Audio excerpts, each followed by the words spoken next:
What's up everybody, 40 the BulbulSaiyan here, and in this video, we're going to be going over some huge balance changes for specific characters in Eversoul. Let's go ahead and get right to it.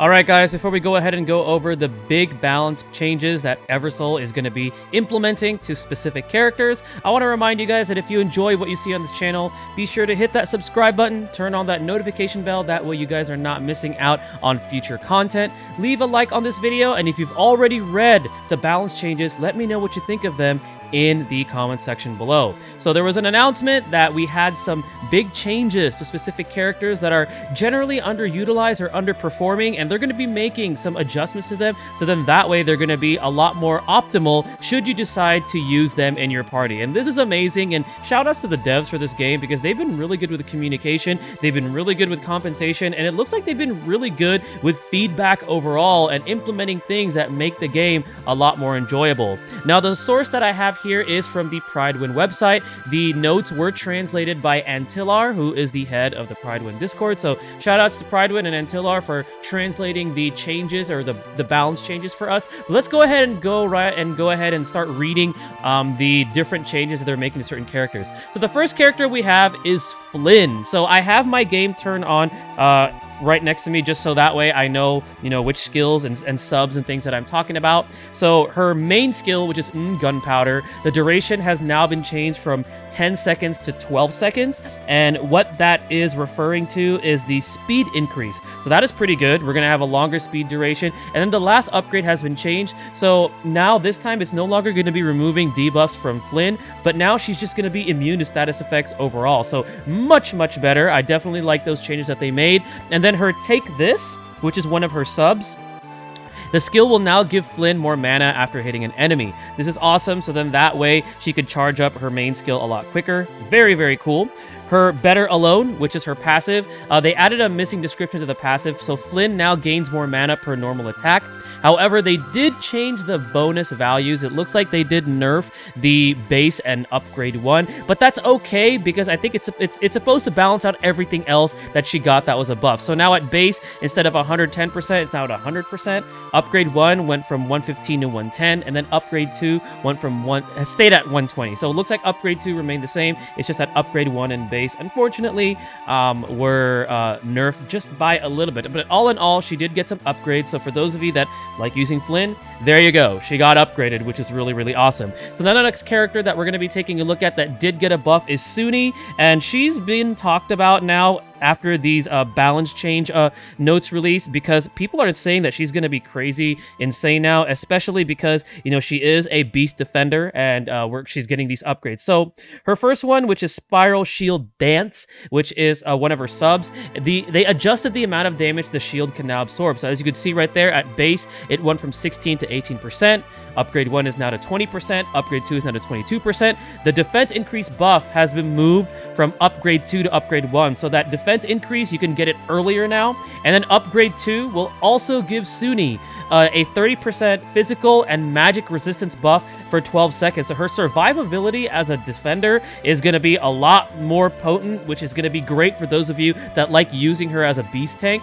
Her zero range bombardment, which is another one of her sub skills, the duration of the attack debuff has been increased from 6 to 8 seconds. So that's awesome, and it definitely complements her kit because she's there to take damage for your party, taunt enemies, and if she's able to put a longer attack debuff, well, the damage dealers can't really touch her, right? And then her onboard crossfire, which is her main skill, the attack debuff from that has been moved from upgrade 2 to upgrade 1. So now you're going to have access to that earlier as you upgrade Suni. So great upgrades there. A lot of people have been saying she's going to be crazy OP now for a tank because she's going to get a lot more survivability and a longer duration on her attack debuff. Now the next ones are going to be for 2 units, which is going to be Mika and Siha. So a lot of upgrades to the Beast faction, which I wanna know from your guys' experience. Do you guys think the Beast faction was the one that needed the most help? Because based on these notes that I'm reading here, almost every single unit that I've been covering is a Beast. So maybe the Beast faction did need an upgrade, and that's great that they're doing this. So for Siha and Mika, they changed the pattern of their attack so that they use skills with higher priority. So that's pretty cool. And then the Soprano Harmony and Alto Harmony for Siha and Mika, instead of increasing attack and defense, both passives will now increase not only attack, but this time physical and magic resistance, which that is awesome. So then that way you're resisting damage from both different types of damage types. So cool upgrades there. Clara is also getting an update, another beast character. Some people say this feels more like a nerf, but what they did was they removed the pushback effect from the skill because it got Clara killed too often if she was chasing down the target.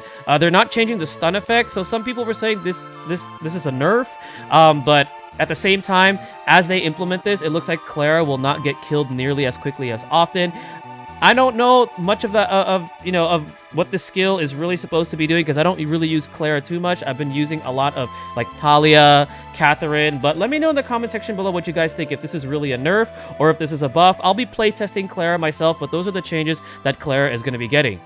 And my numero uno waifu, Lindsay. A lot of us actually love Lindsay, not just myself. But her Avenging Sword, the stun effect has been moved from upgrade 2 to upgrade 1. So for those of you that are working on upgrading your Lindsay, well, you're going to have access to that stun effect a lot sooner because it's now being moved to upgrade 1. So great upgrades there for Lindsay. She's actually a lot of fun to play.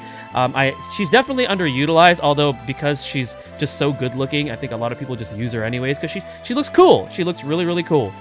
Renee got an upgrade, so Renee's Machine Gun Punch, the stun effect has been moved from upgrade 1 to 2, and the stun duration has been increased from 3 to 4 seconds, so a longer stun duration and easier access to the stun effect. Shockwave Punch increases the mana reduction value from 800 to 1200 for the base version of the skill, and then her Gear Up, which is what she gets if she has like a speed increase. The attack buff values have now been increased, so they go from 32, 35 to 38, and same thing with the evasion buff, 32, 35, 38. So Renee is another unit that I haven't really seen used too often. She works really well with Vivian because Vivian does give that speed increase, so that automatically just activates Gear Up.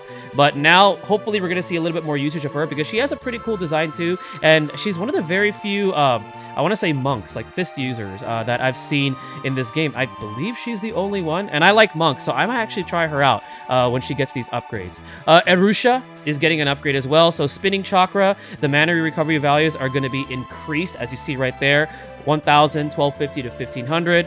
Dance of Svarga, I believe that's how you say that. The damage of the skill is going to be increased, so it's going to be dealing 220, 240, and 260%.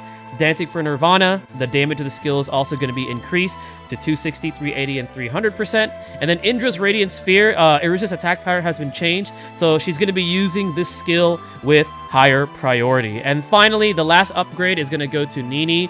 They increase the range of her normal attacks from 5mm to 7, and the range of her Yin Yang Bagwazang, the range of that is going to be increased from 6.5 to 11. So all in all, they made some changes to these units that are definitely underutilized. I don't think Lindsay is as underutilized just because she's so popular. But the rest of the units, maybe except for like Clara, because Clara is very popular if you don't have Catherine, let's say for like 835 and like 940 and stuff. But the rest of them, definitely, I haven't really seen a lot of usage. And hopefully now we get to see more usage. And it's cool that they're they're buffing these characters, or they're balancing things out, so then that way a lot of the characters that you may have in your roster that are just sitting in the bench, you're actually going to have more incentive to use them because they're just overall being made to be better with their skills with these different increases and buffs that they're getting. So all in all, this is awesome. This is great. I cannot wait to see the future of some of these other characters that we haven't really seen used. I want to see what other buffs they're going to be doing, or perhaps even nerfs, because we do have some characters that are pretty powerful that are definitely overused in this game. But great to Kakao Games for releasing these changes on these units. Super excited to actually try them out and try out some different team combinations. Again, let me know in the comment section below what you guys think of these changes. Also, let me know for sure if the Clara buff is really a buff or a nerf. I'm gonna play test it myself when it goes live, just to really get a feel of of what it was really doing and things like that. But let me know in the comment section down below. Thank you guys again for watching. Stay tuned for some more Eversoul content and other content on my YouTube channel. Stay blessed, everybody.